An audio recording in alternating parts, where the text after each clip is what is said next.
እስቲ ዛሬ ለአንድ አፍታ ፍጹም እውነተኛ እንሁን። ሁላችንም በውስጣችን የምንጨነቅባቸው፣ ጎግል ላይ በሚስጥር የምንፈልጋቸው ነገር ግን በግልጽ ለመወያየት የምናፍርባቸው የሴትነት ጉዳዮች አሉ።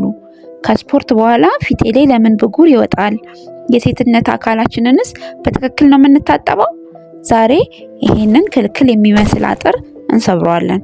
ከራስ ፀጉራችን እስከ እግር ጥፍራችን ማወቅ የሚገባንን እናቶቻችን ወይም ጓደኞቻችን ሊነግሩን የረሷቸውን የሴትነት የንጽህና ሚስጥሮች በዝርዝር እናያለን። ሻይሽን ይዘሽ ተመቻችተሽ ተቀመጪ። ዛሬ እንደ እውነተኛ ጓደኛ በግልጽ እንወያያለን። የግል ንጽህና ማለት ለየት ተቀን ሽቶ መረጨት ወይም ከሰው ጋር መወዳደር አይደለም። ንጽህና ማለት ጤንነትሽን፣ ምቾትሽንና በራስ አካልሽ ላይ ሙሉ በራስ መተማመን እንዲኖርሽ ማድረግ ነው። ቪዲዮ በቀላሉ እንዲገባሽ በ5 ዋና ዋና ክፍሎች ከፍየዋለሁ። ለቻናሌ አዲስ ከሆንሽ ሰብስክራይብ በማድረግ ጀምሪ። አሁን ቀጥታ ወደ መጀመሪያው ክፍል እንሂድ። ክፍል 1 የሴትነት አካል እንክብካቤና እውነታው። በጣም ጥያቄ ከሚበዛበትና ብዙ የተሳሳቱ መረጃዎች ካሉበት የሴትነት አካል እንክብካቤን ጀምር። ማስታወቂያዎች እኛን ፈጽሞ የማያስፈልጉንን ውድ ኬሚካሎች ሊሸጡልን ይሞክራሉ። እዚህ ጋር ማወቅ ያለብን የመጀመሪያው ወርቃማ ህግ፣ የማህፀን በር ራሱን በራሱ የሚያጸዳ ተፈጥሮ አለው። የራሱንም ፒኤች መጠን ይጠብቃል፣ ባክቴሪያዎችንም ያስወግዳል። ስለዚህ ውስጠኛውን ክፍል በሳሙና ወይም በማንኛውም ፈሳሽ መታጠቢያ ፈጽሞ ማጠብ ስህተት ነው። እንዲያውም በሳሙና መታጠብ ጤናማ የሆኑ ባክቴሪያዎችን ስለሚያጠፋ ለኢንፌክሽንና ለፈንገስ ያጋልጠናል። ታዲያ የትኛውን ነው የምንታጠበው? ውጫዊውን አካል ብቻ ነው መታጠብ ያለብን።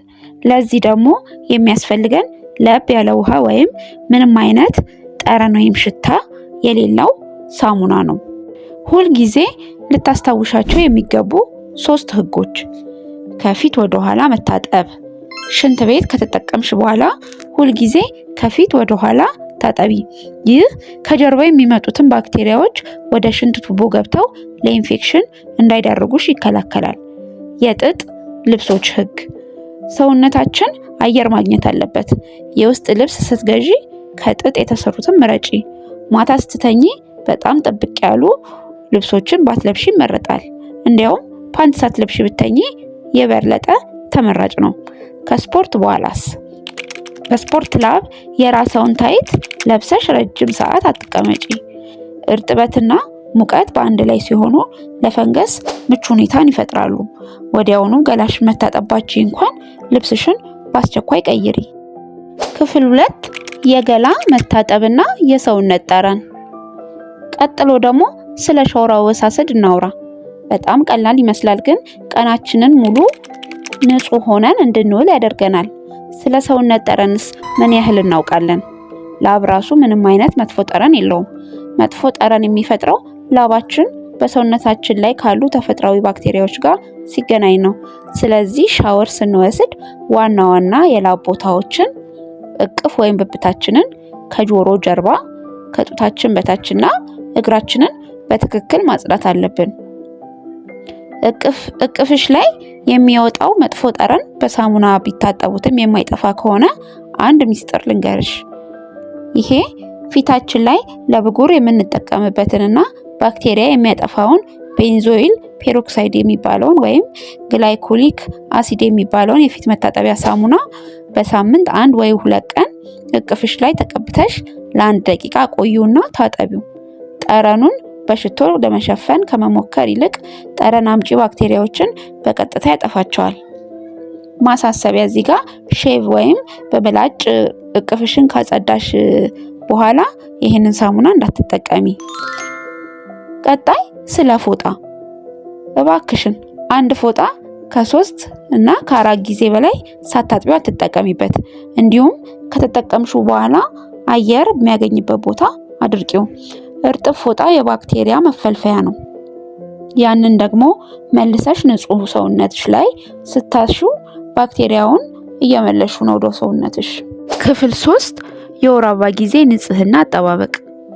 በወር አበባ ጊዜ የሚደረግ የንጽህና አጠባበቅ ምቾታችንንና ጤንነታችንን ለመጠበቅ ወሳኝ ነው። ሞዴስ፣ ታፖን ወይም ሜንስትሩዋል ካፕ ብንጠቀምም ሰዓቱን መጠበቅ ዋናው ነገር ነው።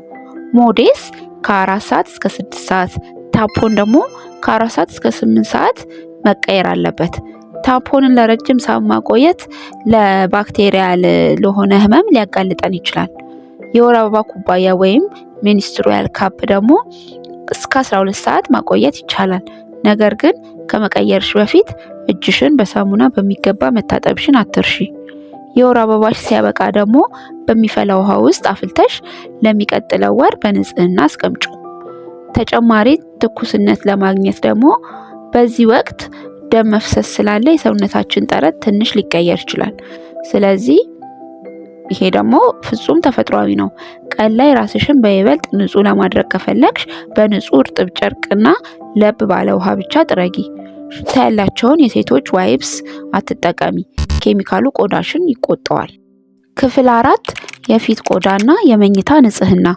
በመቀጠል በንጽህናችን በቆዳችንና በምንተኛበት ክፍል መካከል ስላለው ግንኙነት እንይ። ብዙ ጊዜ ፊታችን ላይ ያልታሰበ ብጉር የሚወጣው እዚህ ጋር ስህተት ስለምንሰራ ነው። በየቀኑ ለ8 ሰዓታት ያህል ፊታችን ከትራሳችን ጋር ይነካካል። በሳምንት ውስጥ በትራስ ጨርቅ ላይ የፊታችን ቅባት፣ ላብ፣ የፀጉር ቅባቶች እና የሞቱ የቆዳ ህዋሳት ይከማቻሉ።